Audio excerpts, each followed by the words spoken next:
monde, j'espère que vous allez bien. Bienvenue dans un nouveau vlog romance what the fuck. Comme vous le voyez, on est le 30 août, mais j'ai craqué pour les vibes d'automne. Il a plu aujourd'hui, ça a été mon déclic. Si vous ne connaissez pas les vlogs romance what the fuck, je vais prendre une minute pour vous expliquer ce que c'est parce qu'il y a quand même pas mal de nouvelles personnes. C'est des vlogs où je vais lire des romances complètement barré et irréaliste, avec des aliens, avec des monstres, avec toutes sortes de créatures surnaturelles, ce que vous voulez, ce qui amène des situations assez particulières, on va dire, dans ces romances-là, que je me régale de critiquer et commenter avec vous. Mon petit disclaimer aussi à chaque fois, c'est que si vous faites partie de ma famille, s'il vous plaît, ne regardez pas ces vidéos-là, parce que c'est des romances adultes, avec des scènes très spicy. Donc je préfère que ça reste entre moi et le reste d'internet, mais pas ma famille. J'en ai fait plusieurs depuis le début de ma chaîne, c'est un concept qui m'amuse beaucoup et qui a l'air de vous plaire aussi. Donc je mettrai en barre d'infos la petite playlist si jamais vous voulez plonger dans les origines de cette série de vidéos. Mais le thème de celle d'aujourd'hui, je suis hyper enthousiaste parce que ça fait longtemps que je voulais le faire, c'est les romances Kraken. Alors je sais que quand on pense au Kraken, on pense pas forcément romance, on pense plutôt à ce monstre-là.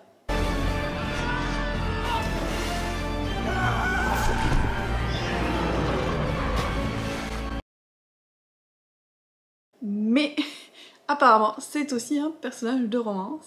Je vous cache pas que je me pose beaucoup de questions sur la technicité de certaines scènes qui vont se passer dans les romances, genre physiquement. Comment ça va se passer. Donc je suis très curieuse de voir ça. Vu que je vais lire 3 livres de 3 autrices différentes, je vais pouvoir aussi comparer et voir si anatomiquement elles sont toutes d'accord ou s'il y a des différences. Ça va être très drôle, je le sens. En plus, ce qui est doublement sympa, c'est que les 3 autrices dont je vais vous parler, c'est 3 autrices que j'ai déjà lues, que je connais déjà pour d'autres de leurs livres que j'ai aimés. Donc j'ai quand même vraiment espoir. Et donc au programme de ce vlog, on a Treasure of the Abyss de Tiffany Roberts, qui est l'autrice de Ensnared, la romance alien avec un alien araignée qui était très très spécial. Donc là c'est sa version Kraken, où on a une jeune femme qui a toujours été fascinée par l'océan mais qui en avait peur en même temps, et lors d'une balade en bateau, elle va passer par-dessus bord, il va y avoir une tempête ou quelque chose, et un kraken va la secourir et l'amener dans son espèce de grotte. Donc il va être à la fois son sauveur et son geôlier, parce qu'il ne la laisse pas repartir, et petite romance entre eux. Un début assez palpitant pour une romance, n'est-ce pas? Le deuxième que j'ai, c'est Stalked by the Kraken de Liane Lark, qui est l'autrice qui a écrit Deceived by the Gargoyle, que j'avais beaucoup aimé. Et en fait, Deceived by the Gargoyle, c'était le deuxième tome de sa série, et Stalked by the Kraken, c'est le premier. Donc je remonte un peu dans le temps. On a une femme qui s'occupe d'une entreprise de matchmaking, donc qui fait des couples surnaturels. Sauf qu'elle-même est célibataire, donc elle se dit ça la fait pas trop. Et alors qu'elle se pose des questions là-dessus, il y a un kraken qui va débarquer et qui veut faire un match avec elle. Ce qui n'est pas trop dans ses politiques de la maison habituellement, mais comme elle a vraiment besoin de magie, c'est comme ça remplace l'argent dans ce monde-là, ou en tout cas pour cette entreprise-là, elle va accepter de faire un contrat avec lui et puis les sentiments vont sûrement s'en mêler. Et le troisième, c'est The Kraken Sacrifice de Cathy Robert. Je lis régulièrement sa trilogie Dark Olympus, donc vous avez peut-être pu l'avoir passé sur mon compte Instagram notamment, j'ai chroniqué le dernier tome il n'y a pas si longtemps. Mais là on est dans les monstres et avec plusieurs femmes qui ont fait des deals avec un démon, et dans chaque livre on suit une femme différente. Le premier tome c'était The Dragon's Bride, que j'ai aussi lu. D'ailleurs tous les livres dont je vous ai parlé là des autrices, j'ai fait des vlogs romance what the fuck dessus, donc vous pourriez voir mon avis si ça vous intéresse. Le premier on avait le dragon, et là on a le kraken, une jeune femme qui n'était pas très contente de sa vie dans notre monde, qui a décidé de faire un deal avec un démon où pendant 7 ans elle va être comme matchée avec une créature. Elle n'est pas forcée d'avoir des relations avec, mais elle y est invitée. Donc une troisième représentation de kraken que j'ai très hâte de découvrir parce que à la sauce Cathy Robert, ça promet. Voilà pour le petit planning de ce vlog. Je savais pas trop par laquelle commencer, les 3 me tentent à peu près de manière égale. Donc j'ai mis un petit vote pour mes Patreons pour qu'ils m'aident à choisir. Et donc celui qui a le plus de votes, c'est The Kraken Sacrifice, donc le Cathy Robert. Je vais le commencer de suite. C'est parti, je suis vraiment excitée parce que ça fait longtemps que j'ai pas fait un vlog Romance What the Fuck.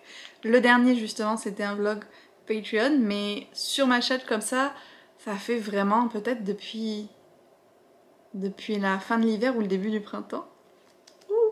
On reprend les bonnes habitudes. Je vous fais une première update parce que j'en suis déjà à 25% du livre, il est quand même assez court. Je vais le lire vite, je suis pas mécontente de ça. Donc on a Catalina, qui est la jeune héroïne du livre, qui a fait le bargain, le marché, avec le démon. Et ce que je me souvenais plus, c'est que ce marché, elle le fait parce qu'au bout de 7 ans, en échange d'avoir donné ces 7 années à un monstre, elle aura ce qu'elle désire le plus, donc de l'argent ou ce qu'elle veut. Et elle en particulier, elle veut de l'argent pour pouvoir être indépendante de sa mère qui apparemment un peu détruit son estime d'elle-même, et on comprend que elle sent qu'elle est toujours inadéquate, qu'elle est toujours too much et tout ça. I can relate with her character.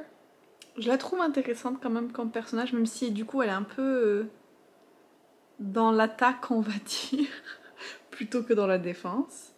Et donc elle a rencontré Thane, qui est le roi des Kraken, et qu'il a choisi pour le marché pour passer les 7 années, même si en vrai lui apparemment il dit qu'il n'est pas intéressé à se rapprocher d'elle, que c'est juste pour faire le même marché que les autres, parce qu'il a perdu son mari il y a 5 ans alors que les royaumes étaient en guerre. Ça aussi c'est un truc qui est intéressant, les deux personnages sont bisexuels, ce qui est pas très étonnant parce que c'est souvent le cas avec les Cathy Robert. Il y a plusieurs personnages aussi non binaires qui utilisent des pronoms différents, je sais pas comment ça se traduira en français parce qu'un des deux utilise le pronom zir, Z-I-R, l'autre c'est they, donc c'est plus facile, mais je sais pas comment on le traduirait. Je me souvenais pas non plus aussi de pourquoi il voulait passer les marchés avec les humains. Elle a pensé à tout, Cathy Robert, elle explique tout. C'est parce que, en fait, quand un monstre, un démon, un dragon, peu importe, a des enfants avec un humain, ça vient comme redonner de la magie au royaume. C'est comme un boost magique. Donc c'est pour ça que c'est leur intérêt à tous de procréer avec des humains. J'avais oublié ce petit détail, mais ça explique le pourquoi des marchés. Et puis je me suis rendu compte aussi que tout dans mes préoccupations de comment est-ce que physiquement ça allait se passer les scènes spicy, j'ai pas pensé au truc le plus évident, qui est comment est-ce qu'elle va survivre sous l'eau, la fille, dans ce livre-là et dans les deux autres, parce que les kraken sont des créatures aquatiques. Ça m'a pas du tout effleuré l'esprit de me poser cette question-là. Comment elles vont se débrouiller sous l'eau? Très vite c'est abordé dans le livre, surtout que Catalina ne sait pas nager en plus. Ils résolvent le problème avec un bracelet qui lui permet de respirer sous l'eau, mais je me pose quand même la question de genre, est-ce que toute la vie est aquatique, genre comme dans la petite sirène, il n'y a aucun endroit sec et du coup tout se passe dans l'eau, mais dans ce cas elle doit manger dans l'eau, ils vont avoir des scènes spicy dans l'eau, genre est-ce que tout va être dans l'eau? Ça me paraît pas très faisable, donc je me dis peut-être qu'il y a une espèce de château sous l'eau, mais dans ce cas, est-ce que c'est logique pour des créatures comme les kraken qui doivent vivre hors de l'eau à un certain endroit? Je pose des questions très pointilleuse, n'est-ce pas? Un bon début, donc on découvre bien les personnages avec un peu leurs difficultés passées. Là, elle vient d'arriver dans le royaume de Thane. Elle ne lui cache pas qu'elle est attirée par les tentacules, donc j'ai envie de dire ça tombe bien qu'il l'ait choisi elle. Et je pense que donc l'enjeu principal va être lui de passer au-delà de son deuil et d'accepter d'aimer quelqu'un d'autre. Et elle de se sentir qu'elle est enough pour quelqu'un, parce que genre elle dit even the tentacle man doesn't want me. Donc elle a vraiment ce sentiment de que personne ne veut d'elle et qu'elle déçoit tout le monde et tout. Donc un bon début. Il n'y a pas encore eu de spicy, contrairement je pense à celui avec le dragon où il me semble qu'au bout de 10% il y en avait déjà. Là j'en suis à un quart du livre et pour l'instant on sentait qu'il y avait un commencement de rapprochement physique. Au chapitre où je me suis arrêtée, elle vient de lui dire qu'elle était intéressée par les tentacules et elle se rapprochait physiquement de lui. Donc peut-être que la prochaine page ça va commencer, je ne sais pas. Mais je voulais quand même vous faire cette petite update pour vous donner une idée du world building plus. Donc là je reprends ma lecture. Je suis impatiente de voir qu'est-ce que ça va donner. A few moments later. Bon, on est passé de 0 à 100 très très vite, comme je le pensais. Dès que j'ai commencé la prochaine page du prochain chapitre, c'était parti, c'était parti. Alors ils se sont pas embrassés ni rien, non non, c'est allé straight pour les tentacules là. Oh my god, qu'est-ce que je viens de lire. Donc, il a juste utilisé ses tentacules. C'est tout, il n'a touché aucune autre part de son corps et c'est ce qu'elle voulait aussi. Elle voulait qu'il utilise ses tentacules. Donc il les a utilisés pour la maintenir sur le lit. Il les a utilisés à la place d'autres choses. Elle nous a fait une belle comparaison de à quel point c'était différent d'autres choses. Il les a utilisés un moment pour l'empêcher de parler, Il les a utilisés pour tous les tentacules. À un moment, il y a une phrase, j'étais comme « Oh my god, c'était trop bizarre. He's feeding me more of his tentacle. » Alors, le visuel que ça m'a mis en tête, cette phrase-là, c'est pas possible. Oh my god, j'ai du mal. Autant le dragon avec tout son matériel supplémentaire, ça allait mal. Alors là, feeding me more of his tentacle. Je suis pas sûre, je suis pas sûre. Donc il se cherche un peu pendant toute la scène aussi de sexe, genre il est comme if you're not doing your job properly, otherwise I wouldn't be able to talk at all. Donc il y a comme une espèce de, j'ai pas envie de dire combat, mais comme une espèce de joute verbale entre les deux pendant toute la scène, jusqu'à ce qu'il en effet fasse un good job et qu'elle n'arrive plus à parler. Mais j'étais quand même surprise, genre. Je pensais pas que ça allait aller pouf aussi vite. Donc ouais, elle s'est bien amusée avec ses tentacules. Lui, on sait pas ce qui se passait dans sa tête pendant cette scène-là, parce que de suite, quand ça a été fini, il a dit comme « Now we're even », et puis il est parti. Donc vraiment, il lui a fait profiter des multiples avantages qu'il avait, et puis il se barre. Donc c'était un peu froid de son côté à lui, malgré qu'il a l'air très partant pour ça et qu'on avait du consentement, which I always love. Mais ça a l'air qu'il veut pas du tout s'investir dans cette relation et qu'il a juste comme laissé parler son désir en quelque sorte. Même si de son côté à lui il ne s'est rien passé. Je suis curieuse d'ailleurs de ça aussi. Curieuse mais pas trop. Comment se reproduisent les kraken? Je vais bientôt le savoir. Donc il vient de partir et moi je vais continuer ma lecture pour voir qu'est-ce qu'il avait en tête.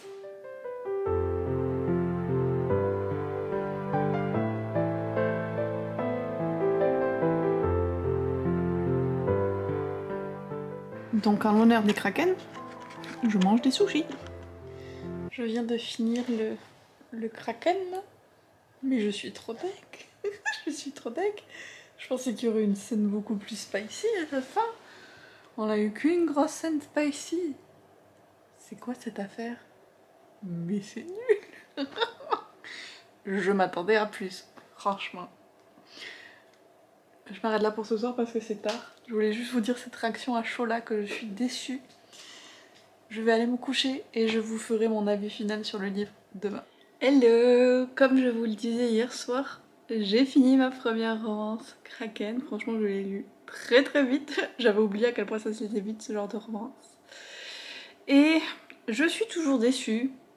Je pensais qu'il y aurait plus de scènes spicy en comparant avec The Dragon's Bride ou un peu plus what the fuck parce que, bon les tentacules on s'entend, c'était très what the fuck.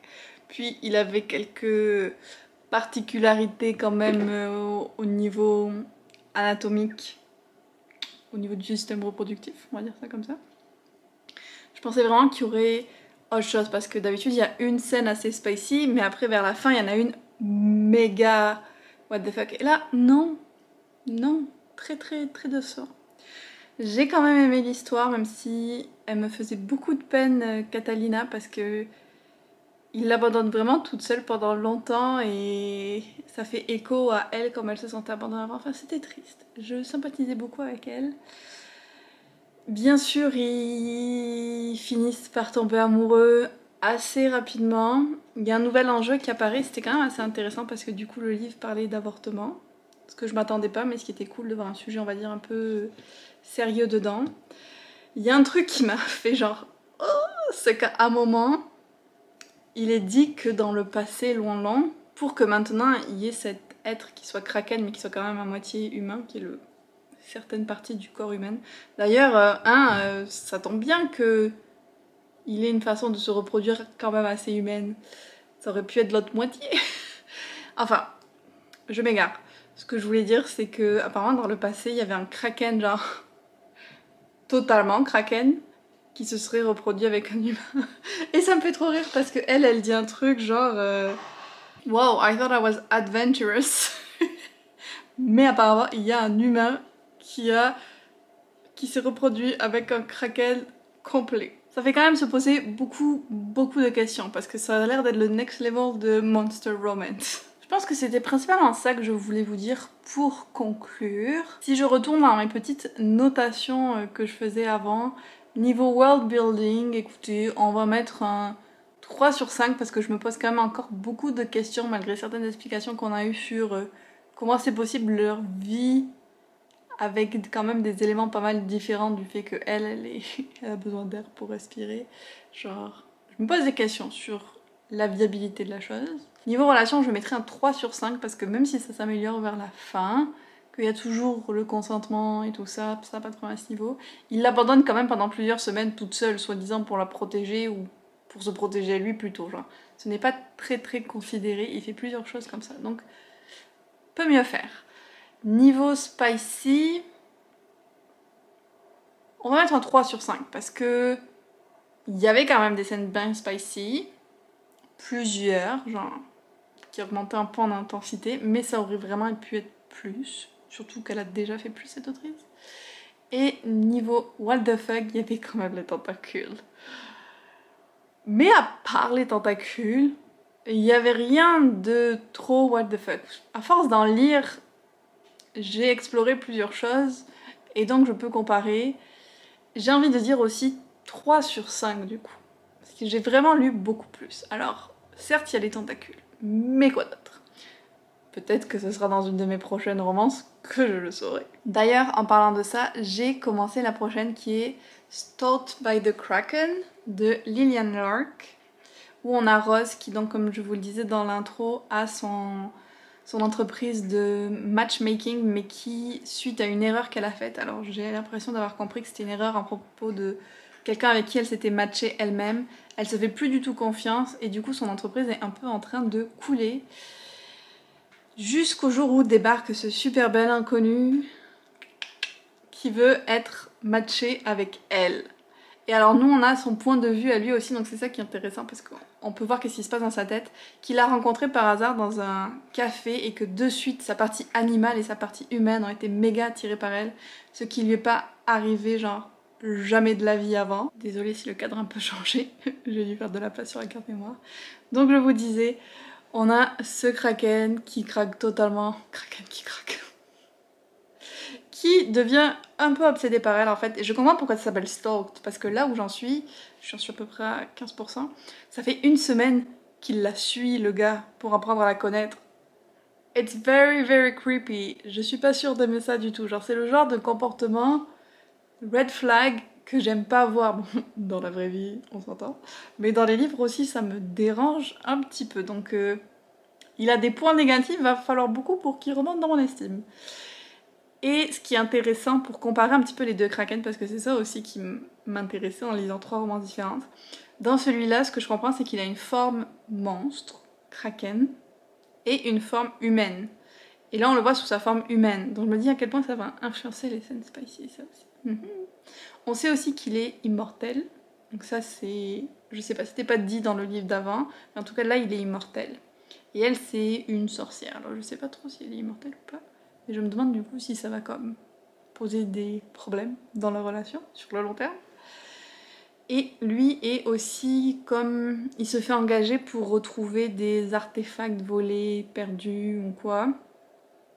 Et c'est alors qu'il est en train de s'occuper d'une affaire comme ça qu'il la croise par hasard dans un café.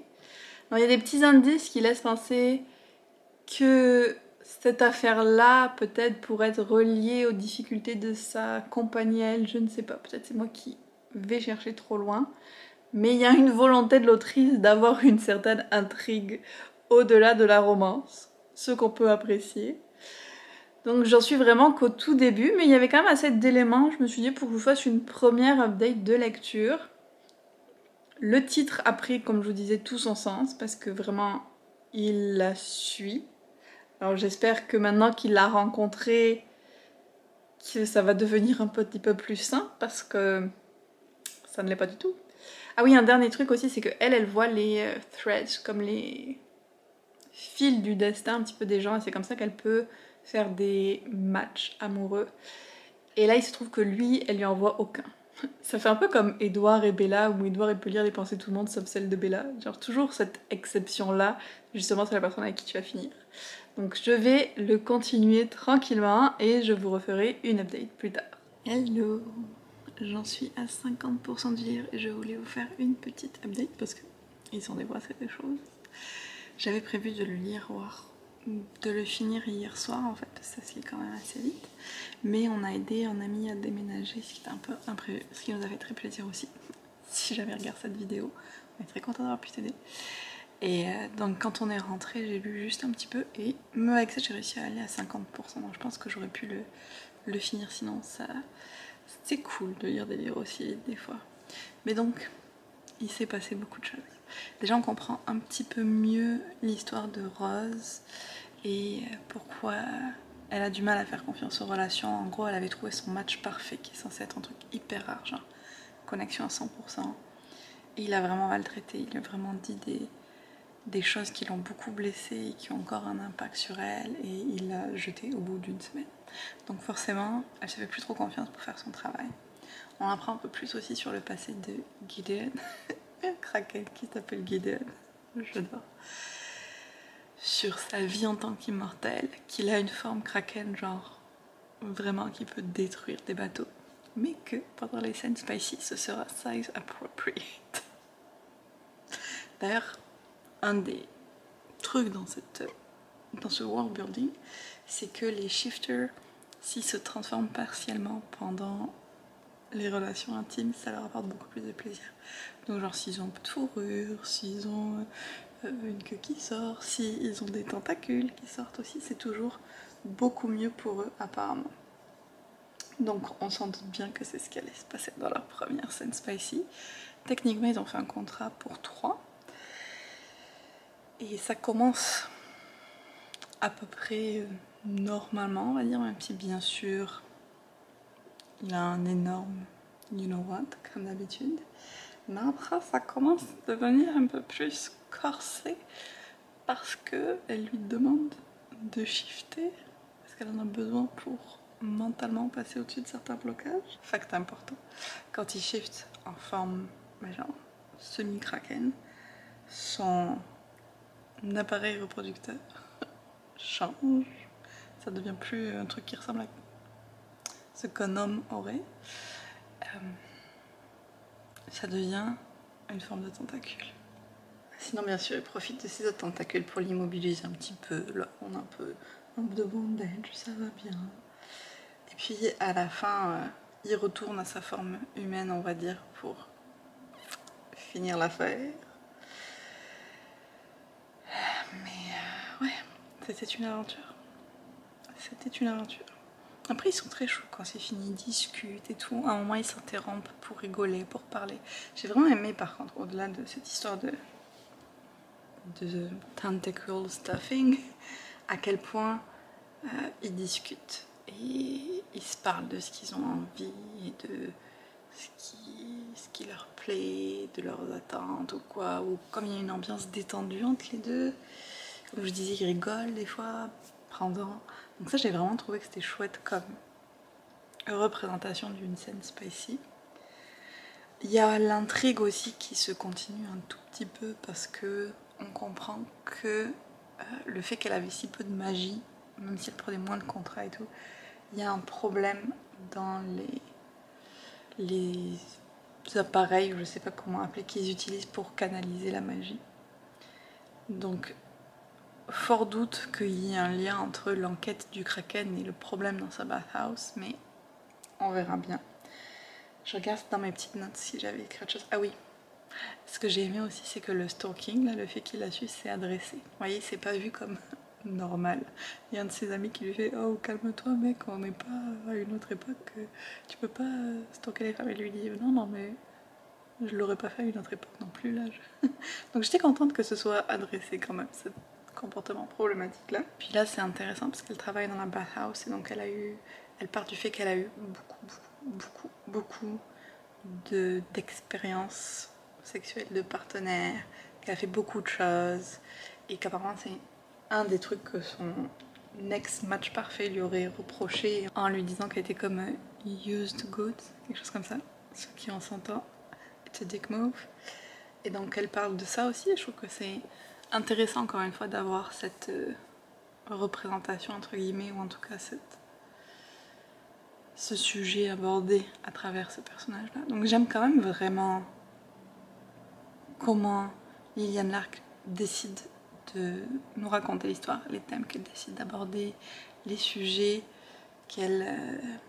dont elle parle avec ses personnages, tout ça, j'aime beaucoup ça.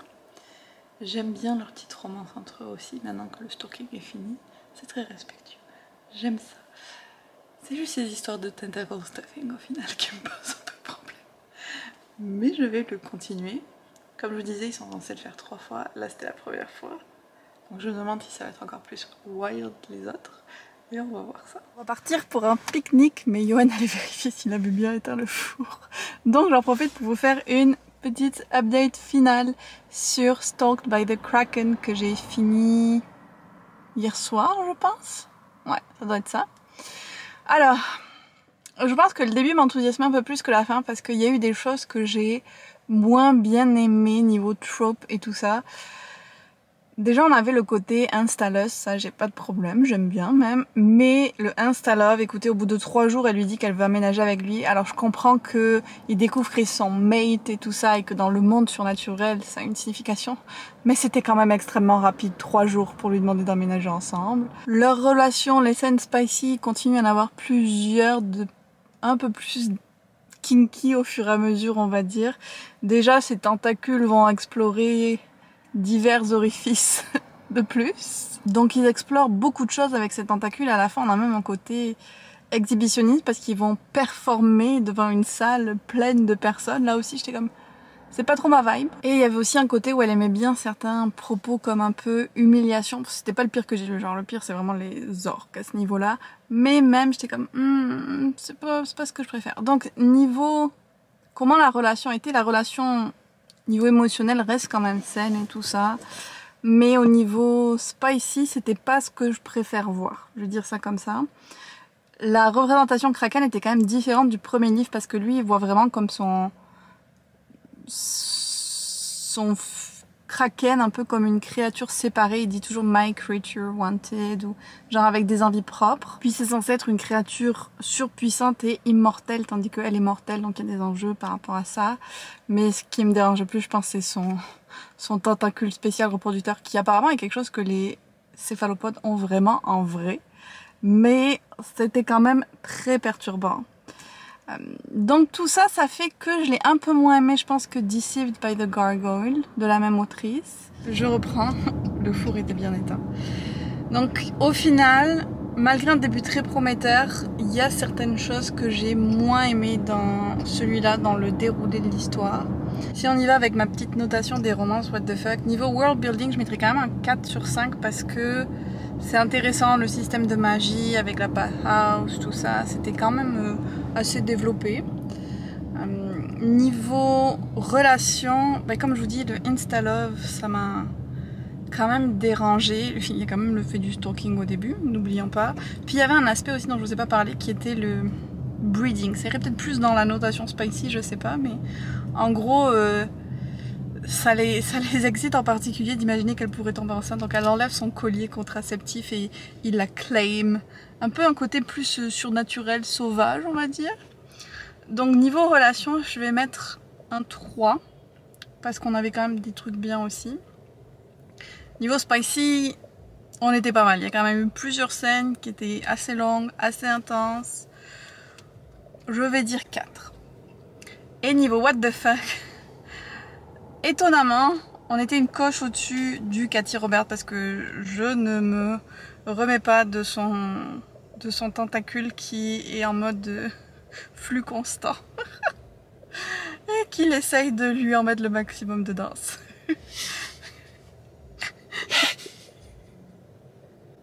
Voilà. Donc, niveau what the fuck, je vais mettre un gros 4 sur 5 aussi. C'était pas mal. Maintenant, je vais pouvoir commencer le prochain qui est Treasure of the Abyss de Tiffany Roberts. Et on se retrouve quand j'en aurai lu un petit peu.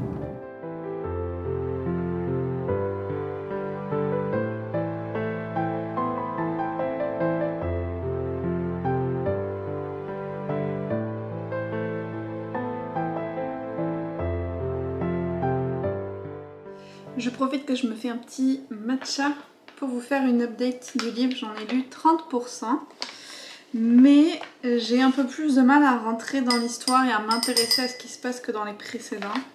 Première surprise déjà, en fait, on est sur une autre planète. Donc le Kraken est en fait un alien. Plot twist. Et en fait, les humains ont colonisé cette planète-là il y a plusieurs années et ils vivent de façon assez rurale, j'ai envie de dire. Et Macy, le personnage principal qu'on va suivre, s'occupe des plantations. Puis, en fait, elle va aller sur un bateau avec un gars qui veut plus ou moins s'unir à elle, dans le sens mariage et dans le sens... il la courtise depuis très longtemps, mais elle n'était pas très intéressée, sauf qu'elle osait pas dire non. Pour pas décevoir sa famille, pour pas décevoir tous les gens qui les voyaient ensemble. Donc ils partent ensemble sur ce bateau, et il y a une tempête, le bateau coule, et elle se fait sauver par le Kraken. Ce qui était assez intéressant, le premier truc, c'est que physiquement il est plus éloigné des humains, dans le sens que oui, il a toujours un visage et une bouche pour parler, mais il a des doigts palmés, il a pas vraiment des oreilles, son nez c'est juste deux fentes pour respirer, enfin il y a quand même des différences. Et alors au début elle se pose la question de comment ça se fait qu'il puisse parler anglais. Bon, au début en fait elle est choquée qu'il existe, mais à part ça... Et on découvre qu'en fait les Kraken ont été créés par les humains il y a très longtemps et que sous l'eau il y a une espèce de base humaine qui date d'il y a très longtemps. On ne sait pas trop qu'est-ce qui s'est passé, qu'est-ce qui a fait que la base a été détruite, pourquoi est-ce qu'ils ont vraiment créé les Kraken. Il y a comme plein d'interrogations sur cet aspect-là, qui est quand même intéressant, et ça c'est un truc que Tiffany Roberts fait plus des fois, d'avoir un world building plus développé, avec vraiment plus des questions qui vont au-delà de la romance, donc ça c'était quand même cool. C'est plus, je pense, au niveau des personnages, en particulier celui de Macy, que j'avais un peu de mal avec. Là, ça commence à aller mieux. Bon, alors, clairement, elle était prisonnière du gars dans une espèce de grotte dont elle pouvait pas s'échapper. Et puis, lui, à un moment, elle lui dit « Ne pars pas, ne me laisse pas toute seule ». Et il dit un truc genre « Je comprenais son sentiment de solitude et tout ça ». Je suis comme « Son sentiment de solitude, il vient du fait que tu l'as emprisonné, hein. Il vient pas de nulle part ». Ça m'a fait un peu rire quand même. Je trouve aussi que la cohabitation va être un peu plus compliquée. Parce que pour le coup, c'est vraiment un être aquatique. Bon, dans le premier, il n'y avait pas vraiment d'intrigue, donc la question se posait moins. Dans le deuxième, il avait une forme humaine. Mais là, il a juste sa forme de kraken qui a besoin d'eau pour vivre. Et puis on voit qu'il y a vraiment plein de différences. Il sait pas que les humains ont besoin d'eau douce. Il sait pas que les humains doivent faire cuire leur nourriture. Genre... Il y a plein de choses qu'ils ignorent l'un sur l'autre, qui est un principe que j'aime bien dans les alien romance, quand ils se découvrent un peu l'autre espèce qui est très différente de la leur. Mais du coup, elle peut vraiment pas vivre sous l'eau, il n'y a pas de bracelet magique pour lui permettre de respirer sous l'eau. Donc je me demande comment la cohabitation va se faire. Il y a eu des petits hints d'attirance physique entre les deux pour le moment. J'ai l'impression que je savais pas ce que c'était un baiser non plus. À un moment, elle fait un bisou sur la joue et comme oh là là, qu'est-ce que c'était ça?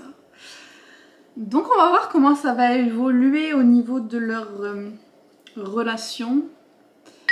Pour le moment là ça va un peu mieux parce qu'il a accepté d'arrêter de la faire prisonnière et ils ont pour plan de parcourir, découvrir le monde ensemble parce que c'était quelque chose que lui il faisait déjà avant sur la mer et elle se rend compte qu'elle veut pas forcément retourner à sa vie d'avant où elle était très prisonnière des attentes des autres et tout. Donc c'est à peu près là qu'on en est. Ils viennent de dire qu'ils allaient essayer de trouver une solution pour qu'elle puisse voyager avec lui, sachant que, donc, comme je vous disais, il y avait cette espèce de... Ils appellent ça The Facility, où les humains étaient avant, et donc qui contient plein de trucs technologiques. Ça m'intrigue quand même vraiment beaucoup l'histoire de cette planète, parce qu'elle n'était pas du tout au courant qu'il y aurait eu cette installation humaine-là, ou qu'ils auraient créé les Kraken et tout. Donc on se demande quand même vraiment qu'est-ce qui a pu se passer. Donc je vais le continuer maintenant que je suis quand même contente parce qu'au début j'étais comme est-ce que je l'abandonne, j'arrivais vraiment pas. Là ça va un petit peu mieux. Donc je vais le continuer. Je vais me finir mon matcha et on se retrouverait probablement quand il y aura une scène très spicy et que je serai choquée de comment utiliser ces tentacules ou quand je l'aurai fini. Je vous retrouve pour la toute dernière update de ce vlog vu que j'ai fini Treasure of the Abyss. Je me souviens déjà plus du titre. J'ai un peu skippé, je vais vous l'avouer, parce que le livre était quand même très long, l'intrigue était beaucoup plus construite que dans les autres, mais c'est pas ce que je recherche quand je lis ce genre de livre. Moi je veux une petite romance qui va se passer vite, avec des scènes spicy, un peu bizarres, dont je peux vous parler. L'intrigue en dehors de ça, en ce moment en tout cas, c'était pas ce que je recherchais. Alors là, je vais quand même vous en parler un petit peu au cas où ce soit quelque chose qui vous intéresse, mais il y avait beaucoup de développement autour du fait donc, que les humains étaient venus coloniser ce monde, qu'ils avaient créé les Kraken pour servir à quelque chose, qu'est-ce qui s'était passé entre les deux espèces et tout ça, les enjeux que ça portait pour la relation de Macy et Jax. Il y avait plein de trucs autour de ça, autour du fait qu'elle tombe enceinte bien sûr. C'est un spoiler, mais en même temps, combien de romances monstres j'ai lu où la femme ne tombe pas enceinte? Donc, ce n'est pas très surprenant. Les scènes de spicy en elles-mêmes étaient sympas mais pas exceptionnelles, surtout par rapport aux autres que j'ai eu avec des Kraken. Il n'y avait pas de description de grand chose qu'ils faisaient avec ces tentacules à part la toucher un petit peu, même pas dans des zones particulières. Je trouvais ça un peu décevant par rapport aux autres honnêtement. Il a, lui, parce qu'on va comparer entre les trois, son organe reproducteur, à lui c'est quelque chose qui est dans un slit, comme enfermé du coup, et qui ressort quand il en a besoin. Ce qui je pense elle avait déjà fait ça avec son araignée alien. En tout cas j'ai déjà lu une histoire de slit comme ça. Donc c'était pas trop surprenant dans le sens que j'avais déjà lu. C'était moins what the fuck le tentacule reproducteur de l'autre. Mais du coup à part que ça devait sortir à certains moments et que visuellement c'était un peu différent, il n'y avait rien de trop what the fuck. On comprend que mon parème a beaucoup évolué quand je vous dis ça et qu'on parle quand même d'un Kraken. Mais par rapport aux autres Kraken, c'était très soft, c'est ça que je veux vous dire. Et puis il y avait juste, je pense, une ou deux scènes plus décrites en détail. Donc franchement, Tiffany Roberts, tu m'as habituée à plus what the fuck que ça. Mais c'est vrai que quand on lisait celle avec l'araignée, il y avait aussi, même si la scène spicy était... il y avait beaucoup d'intrigues aussi. Donc ça me surprend moins cet aspect-là. Je l'entendais quand même plus au niveau du spicy Kraken. Transformation totale. Je fais une coupure un peu brusque, mais j'avais plus de batterie et puis on devait aller bruncher. Donc me revoilà pour finir la petite update. Mais j'avais dit quasiment tout ce que je voulais vous dire, donc je vais juste faire mon petit rating final. Au niveau du world building, c'est quand même le plus développé avec toutes ces histoires de colonisation d'une autre planète, des Kraken qui ont été créés par les humains et tout ça. Donc je vais lui mettre 4 sur 5. Au niveau de la romance, ça commence pas super bien, il la fait quand même un petit peu prisonnière. Et puis ils deviennent très très très fusionnels aussi. Très trop. Mais il y avait quand même certaines bases plus saines dans la relation aussi. Ça se fait pas en 3 jours comme l'autre.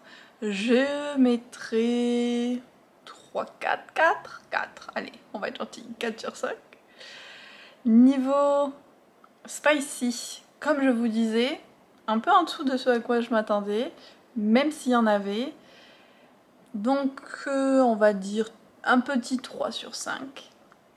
Et niveau what the fuck, déçu. Je suis déçue par rapport aux autres, on va le dire. Donc je vais mettre 2 sur 5. Surtout si on compare aux autres romances Kraken. Voilà, lui il avait des tentacules, mais ça aurait pu être autre chose, c'était pareil. Donc franchement, voilà. Ce qui était intéressant aussi, c'est que j'ai découvert que c'était une série de 7 livres en fait qu'elle avait fait sur les Kraken. Donc je suis allée voir les résumés d'un peu tous, et il y en a certains où on voit des nouveaux personnages, mais il y en a d'autres où on voit des personnages qu'on a découverts dans celui-là. Donc il y a une petite part de moi qui serait peut-être tentée d'en lire certains, mais je suis vraiment pas sûre. Puis on sent aussi le gros enjeu qui va être l'opposition entre certains Kraken qui veulent pas des humains et les humains qui ont peur des Kraken. Et je sais pas si ça me tente vraiment. Surtout si c'est pour au final ne pas avoir tant de spicy que ça. Mais sachez qu'il y a donc 7 livres dans la série Kraken de Tiffany Robert.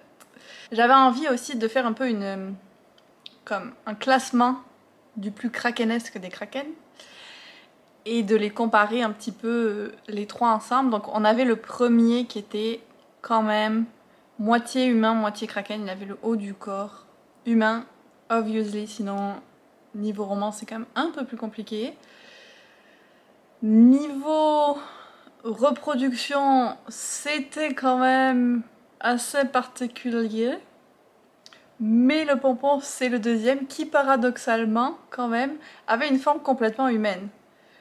Mais quand il shiftait en partie en Kraken, on l'a jamais vu shifter totalement, même s'il avait ce potentiel-là.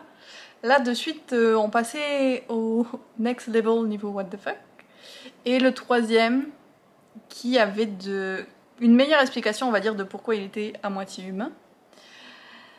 Lui, justement, niveau tentacules, à part pour nager et tout, ça n'avait pas un impact au niveau de la relation.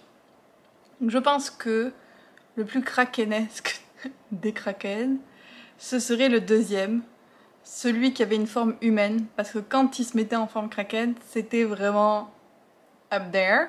Et puis il y avait quand même son côté, sa créature intérieure et tout. Donc je pense que ce serait mon numéro 1. En numéro 2, je mettrais celui de Cathy Robert, parce que quand même, il y avait pas mal de spécificités, et le fait que ce soit un Kraken était utilisé dans l'histoire. Et puis en troisième, celui de Tiffany Robert. Donc mon petit classement Kraken que je vous propose, si jamais c'est quelque chose qui vous intéresse de lire comme romance. Ça conclut les lectures que j'avais pour ce vlog, mais avant qu'on se quitte, je voulais vous montrer mon dernier achat que je trouve trop cute. Ma petite tasse d'automne. Ce qui est une parfaite transition parce que ce vlog-là était mon dernier vlog estival. Et je trouve que les Kraken c'est bien pour marquer la transition parce que d'un côté on a tout ce qui est océan, maritime qui est plus été, et puis en même temps le côté monstre qui vient plus rappeler peut-être l'automne, le Pumpkin Autumn Challenge et tout ça. Donc parfait sujet de transition. Et donc ma petite tasse avec des champignons que j'aime beaucoup trop. Et j'avais aussi un petit paquet à ouvrir et je me suis dit bah vu qu'on est ensemble je vais en profiter. Et après j'irai filmer ma pile à lire du Pumpkin Autumn Challenge qui est sur le canapé. Il y a beaucoup de livres. Je sens que ça va être une très longue vidéo à filmer. Donc ça en fait c'est l'édition Old Crate. Ils ont fait une book only comme Fairy Loot adulte. Et donc je me suis inscrite. L'avantage eux c'est qu'on peut skipper autant de fois qu'on veut. Bon, j'ai oublié de skipper pour le mois de septembre. Alors je vais là. Mais théoriquement on peut skipper autant de fois qu'on veut. L'emballage est très minimaliste par contre. C'est vraiment book only. Fairy Loot ils font un peu plus d'efforts là-dessus. On a donc le thème. Voilà. Et le livre c'est Masters of Death de Olivier Blake. Everything's a game if you play it right. Je vais l'ouvrir. Donc voilà. Bon, il n'y a pas de spray de jus, c'est juste noir. Ouh, ça c'est beau. On va recommencer avec ça. Les portraits de toute la famille. Ça aussi c'est vraiment beau. The mortal thinks he has cheated death. Death thinks he has cheated the mortal. Both are wrong, neither knows it yet. Oh, c'est trop intriguant. Clairement, lui, il va dans ma pile à lire du pack parce que franchement, c'est trop cool. Et c'est un livre avec des vampires. Perfect. Donc là, on avait les familles et de l'autre côté, est-ce que c'est... Ouais, c'est la même chose. Je sais plus s'il était signé ou pas. Oui, bon, je pense que c'est les signatures électroniques. Là. Enfin, pas électroniques, mais vous voyez ce que je veux dire. Elle n'a pas tenu le stylo dans sa main avec ce livre-là, quoi. Mais très cool. Et puis, il y avait aussi, apparemment, c'est une reversed dust jacket. Que j'ai compris maintenant. Hop, voilà. Mais ça, c'est pas incroyable, par contre, parce que regardez. Ça, c'est un peu abîmé, là. Donc, genre, si tu voulais vraiment l'utiliser en reverse, ben, t'aurais le petit crack. Ce qui est quand même dommage. Mais je suis bien contente. Le livre sans la dust jacket est très bon. C'est juste ça. Ils ont des progrès à faire. Fairyloot l'avait mieux fait. Vu que je peux comparer les deux. Si jamais c'est une information qui peut vous être utile, il faudrait que je le remette à l'endroit. Et je vais donc arrêter ce petit vlog là. J'espère que ça vous aura plu. N'hésitez pas à me dire en commentaire si ça vous tente les romances Kraken. Si vous aimez voir ces vlogs là, même si vous ne lisez pas du tout de romances What the Fuck, parce que je sais que c'est le cas de beaucoup de monde. S'il y a un thème de romance comme ça, soit Alien, soit avec des monstres, que vous aimeriez que je fasse la prochaine fois. Pour les Patreons, vous aurez accès à la version longue de ce vlog. Donc si jamais c'est quelque chose qui vous tente, pour encore plus de détails sur mon choc quand je lisais les scènes spicy, n'hésitez pas à rejoindre les capas. Et puis si vous êtes encore là à la fin de cette vidéo, mettez un petit emoji pieuvre, hein, ça paraît logique. Et je vous dis à très bientôt pour une autre vidéo.